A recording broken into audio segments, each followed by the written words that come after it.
whether that's the expectations of other people, whether that's the pressure of like realizing you need to say no, financial pressure of like, well, your kid really, really wants this thing, but and for some people, like pressure is probably a lot easier to deal with. And they're just like, well, it's fine. You're getting this, And for some people, there's like a lot of pressure. Like they want their kid to maybe experience what they didn't have or did have.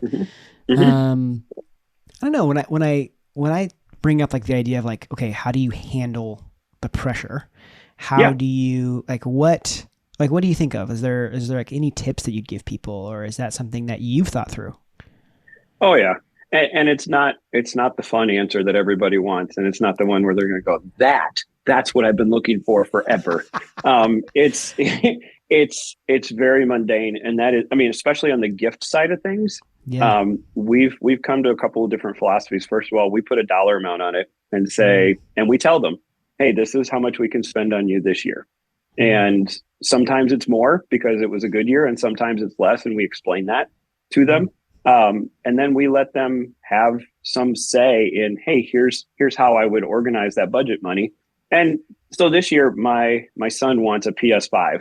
Okay. And I look on every spot and it's saying like $439 and stuff like that. And I'm like, well, that is nowhere near what you are going to get. Would you like to trade your next 5 Christmases? Well, so then we offer them the option, say, hey, we're happy just to give you what we were going to spend on gifts. And if you want to supplement that and buy the PS5, we're happy for that to happen. And so to be able to say, hey, how do we tell you that we have some limitations, but before you to get what you are hoping for, and how do we do that creatively? It also teaches them maybe how to organize their own money a little bit so that they're not just going, oh, my kid wants that and I want them to smile. And so I'll spend anything.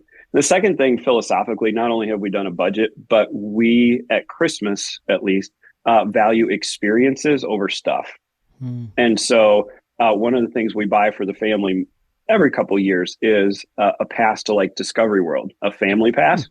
And the reason we do that is because it has a reciprocal with museums all over the country. So we can go down to Chicago and go to the Museum of Science and Industry and not have to pay anything, and the Field Museum. And so we try to do stuff that says, hey, we spent $120 for a family pass, but now when we go visit relatives in different areas, or if we want to go down to Chicago for a day, now we have options that provide us experiences. And, basketball games are experiences, all these different things that you can say, let's go do something together, creates memories that stuff just can't be put in the place of.